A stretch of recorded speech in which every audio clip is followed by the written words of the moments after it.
Babington Macaulay ने भारत को अपनी जड़ों से उखाड़ने के लिए एक बहुत बड़ा अभियान शुरू किया था। उसने ऐलान किया था, मैं ऐसे भारतीय बनाऊंगा, वो दिखने में तो भारतीय होंगे लेकिन मन से अंग्रेज। ये सुनकर क्या आपके भी मन में इसी तरीके के कुछ चेहरे आए? अगर हाँ तो स्वागत है आपका द पैम्फलेट में। दोस्तों, गुलामी की मानसिकता, स्लेव मेंटेलिटी कह लो या फिर कॉलोनाइज्ड माइंडसेट, बात तो घूम फिरकर भारत और भारतीय सभ्यता से नफरत करने वाले कथित भारतीयों पर ही आनी है। शायद इसीलिए पीएम मोदी हम जैसे जेनजीज को अच्छे से समझ पाते हैं। एक स्पीच में ऐसी बात कर जाते हैं कि आदमी सुनते ही उस पर गहन चिंतन करने पर मजबूर हो जाता है। जिनका रील में ध्यान नहीं लगता, लेकिन मोदी जी की स्पीच बिंज वॉच हो जाती है। कल यानी 17 नवंबर को प्रधानमंत्री नरेंद्र मोदी ने रामनाथ गोयनका लेक्चर में कई ऐसी बातें की जिसे हर एक जनरेशन को समझना चाहिए। एक्नॉलेजमेंट, रियलाइजेशन और एग्जीक्यूशन के बीच गुलामी की मानसिकता को अगले 10 साल में भारत से जड़ से उखाड़ना है। देखो, पहले तो बेबी बूमर्स और जेन एक्स यानी हमारे पेरेंट्स को यह एक्नॉलेज करना पड़ेगा कि कैसे सालों तक गुलामी की मानसिकता हमारे मन में स्थापित की गई। फिर मिलेनियल्स को रियलाइजेशन होना चाहिए कि इसे बदलने की जरूरत है, और एग्जीक्यूशन के लिए तो हम जेनजीज हैं ही।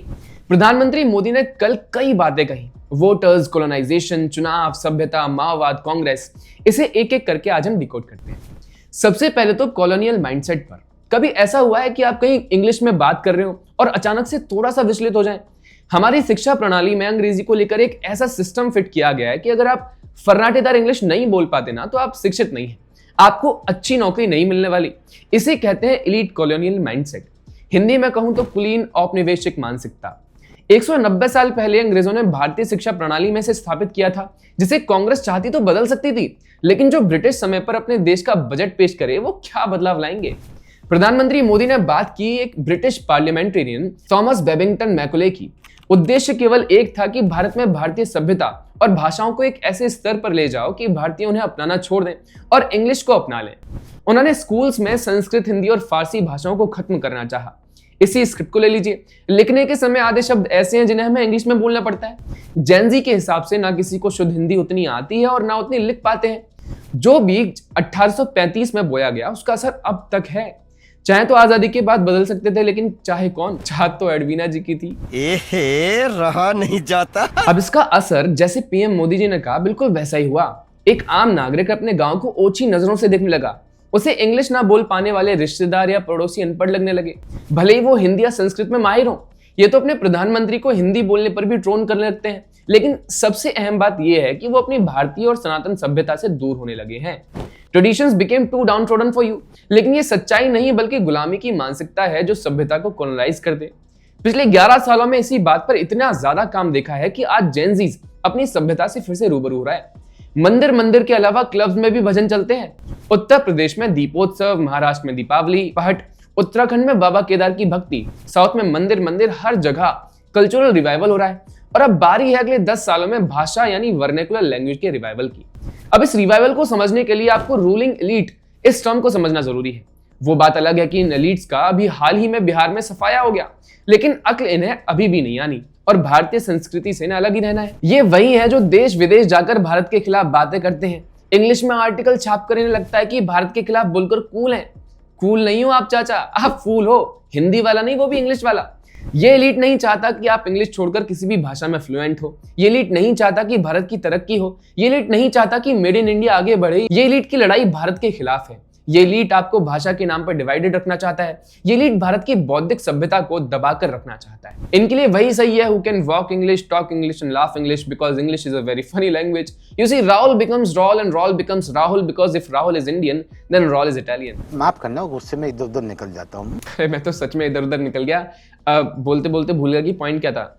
हाँ, पॉइंट था रूलिंग एलीट जो अब रूलिंग नहीं है। इनकी एलीट मानसिकता को जड़ से हटाने के लिए प्रधानमंत्री मोदी ने कल 10 साल का समय बताया।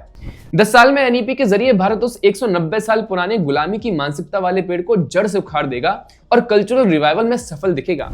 भारत और कल्चर पर इतनी बात कर ली क्योंकि वो हमारी राइटर की दुखती रग है। दीदी, पता है कि आप 4 भाषाओं में फ्लुएंट है, लेकिन अब आगे बढ़ते हैं ना यार।